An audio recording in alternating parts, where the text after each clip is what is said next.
Hello students, welcome to the Padho education. आज हम 8th grade अभ्यास पुस्तिका का पर्यावरण अध्ययन का कक्षा 5 का पाठ 2 देखेंगे, जिसका नाम है कहानी सपेरों की।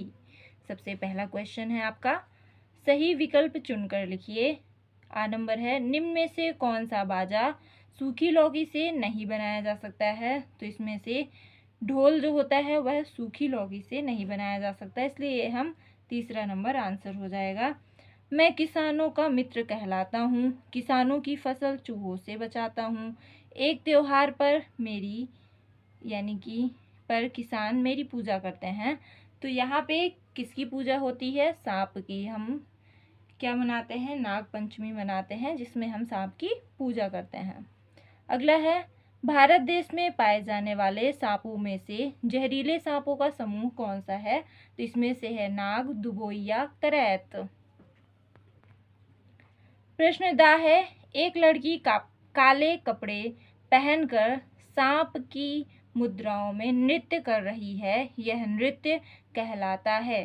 तो यह नृत्य कहलाता है कालबेलिया नृत्य। कैसा नृत्य कहलाता है? कालबेलिया। प्रश्न, रिक्त स्थानों की पूर्ति कीजिए।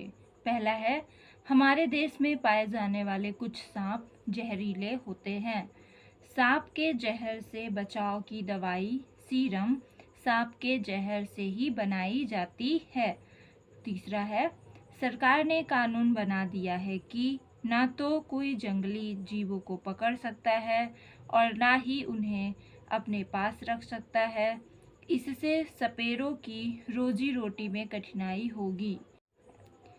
सपेरों के प्रति समुदायों से बातचीत करके यह स्पष्ट हुआ कि इन लोगों का व्यवहार जीवों के प्रति क्रूर नहीं होता है।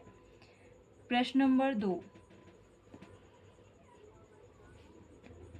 सांप के काटने से उसका जहर व्यक्ति के शरीर में चला जाता है। इस जहर के असर को खत्म करने वाली दवाई सीरम कैसे बनाई जाती है? सांप के काटने पर जहर के असर को खत्म करने वाली दवाई सांप के जहर से ही बनाई जाती है। प्रश्न नंबर 3 है, सांप का जहर ना लगे इसलिए सपेरे क्या करते हैं? सांप का जहर ना लगे इसलिए सपेरे सांप के डसने वाले दांत निकाल देते हैं या सांप के जहर की नली बंद कर देते हैं। प्रश्न 4 है, पुराने समय एवं वर्तमान समय में सांपों के काटने के उपचार में क्या परिवर्तन आया है? अपने शब्दों में लिखो। तो उत्तर होगा, पुराने समय में सांप के डंक के निशान से यह जानने की कोशिश करते थे कि किस सांप ने काटा है, फिर दवा देते थे, परंतु अब तुरंत जहर के असर को खत्म करने वाली दवाई सीरम देते हैं। प्रश्न नंबर 5 है, निम्न वर्ग पहेली से रोजी रोटी के लिए पालने वाले जीव जंतुओं के नाम छांट कर लिखिए। तो कौन कौन से बंदर? पहला हो गया बंदर, दूसरा हो गया गाय, तीसरा हो गया घोड़ा, बैल, मुर्गी और सांप। तो यहाँ पे है। प्रश्न नंबर 6 है, यदि आपका पालतू पशु बीमार है तो आप उसकी देखभाल किस तरह करेंगे? यदि मेरा पालतू पशु बीमार है तो हम उसे नज़दीकी पशु चिकित्सक के पास ले जाकर इलाज कराएंगे। प्रश्न नंबर 7 है, यदि किसी को सांप काट लेता है तो डॉक्टर के आने से पहले प्राथमिक उपचार के लिए आप क्या उपाय करेंगे? डॉक्टर के आने से पहले हम उसे उल्टी करवा देंगे ताकि जहर अंदर ना फैले, उसे गुनगुना पानी पिलाएंगे, नज़दीकी अस्पताल ले जाएंगे। प्रश्न नंबर 8 है, सरकार ने जानवरों की सुरक्षा के लिए जो कानून बनाए हैं उनसे किन लोगों का रोजगार प्रभावित हुआ है? आपके विचार में यह कानून सही है या नहीं? सरकार द्वारा जानवरों की सुरक्षा के लिए बनाए गए कानूनों से सपेरे, मदारी आदि लोगों का रोजगार प्रभावित हुआ है, परंतु जानवरों की सुरक्षा के लिए ये कानून सही है।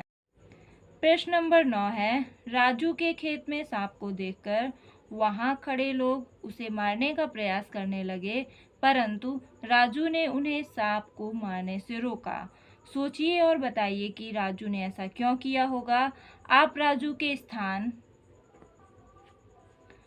पर होते तो क्या करते। उत्तर होगा, राजू ने ऐसा इसलिए किया क्योंकि राजू को पता है कि सांप किसान के मित्र होते हैं।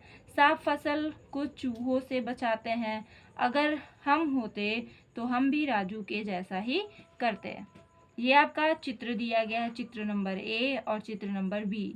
इसे देखकर हमें क्या लिखना है, उत्तर लिखना है। पहला प्रश्न है, आपके विचार में बाघ को कहाँ होना चाहिए, जंगल में या पिंजरे में। तो हमको पता है बाघ कहाँ होना चाहिए, बाघ को जंगल में होना चाहिए। प्रश्न नंबर 2 है, सरकार टाइगर रिजर्व क्यों बना रही है। सरकार टाइगर रिजर्व बाघों को सुरक्षित करने के लिए बना रही है। तो क्या करने के लिए, बाघों को सुरक्षित करने के लिए बना रही है। क्या आपने कभी सर्कस देखा है। सर्कस के जीवों के प्रति आप कैसा महसूस करते हैं। हाँ, मैंने सर्कस देखा है। सर्कस के जीवों पर हो रहे क्रूर व्यवहार को देखकर मुझे उन पर दया आती है।